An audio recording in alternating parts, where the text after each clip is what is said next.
Hello everyone, Sergey from Ushanka Show here. Let's learn together something new about life in the Soviet Union. Жизнь в Советском Союзе. Recently I made the video about one of the most popular holidays in the Soviet Union, which was May 1st, Международный день солидарности трудящихся, International Day of Worker Solidarity, and May 9th, the Victory Day, День Победы. And if by any chance you missed that video, link will be in the comment sections below. And today I would like to show you some interesting photo how the May 9, the Victory Day, was celebrated in Cuba back in 1975. And just a quick reminder, although German capitulation was signed on May 8, 1945, in Moscow it was already May 9, and that was one of the reasons why Stalin decided we're gonna celebrate our Victory Day on May 9, while the rest of the Europe is celebrating it on May 8. So here's the beginning of parade. It looks quite wild to see the Soviet Ural motorcycles and the palm trees in the background, and I believe you could see some tanks, but it's not T-34. This parade was performed in chronological order, so the first truck had a sign says June 22nd, 1941, so that's when Nazi Germany attacked Soviet Union, and that's where the Great Patriotic War began for us. And the guys on the back of the truck pretend to be the border guards that took the first hit from attacking German troops. The second truck has the sign Brest, so that's a name of a town and a fortress right on the border between Nazi Germany and Soviet Union. Well, before September 1st, 1939, when Germany and later Soviet Union attacked Poland, this town was Polish town. Also, there is a poster of the gold star of the hero of the Soviet Union on a truck cab.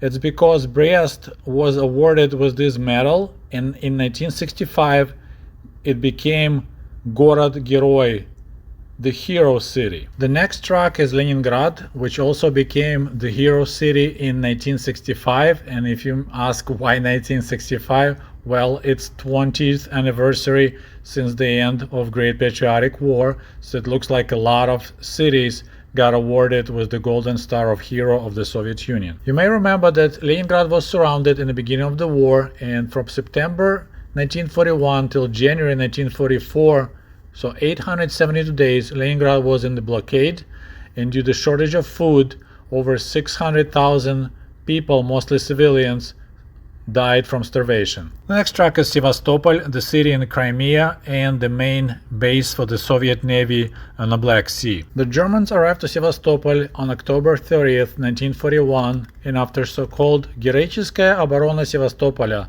the heroic defense of Sevastopol, which lasted till July 4, 1942, Sevastopol was occupied by German forces. And in 1965, Sevastopol also became Город Герой, the hero city. Just look at that theatrical presentation, although the guy holds the AK-47 with the drum magazine, but on the background the signage says Освободим Европу, so let's free the Europe, and on the left side it says Warsaw, Berlin and Prague. Warszawa, Berlin и Praga. And this picture where the soldiers being pulled on a trailer, so they pretending to be on a train returning home from the victory in Europe.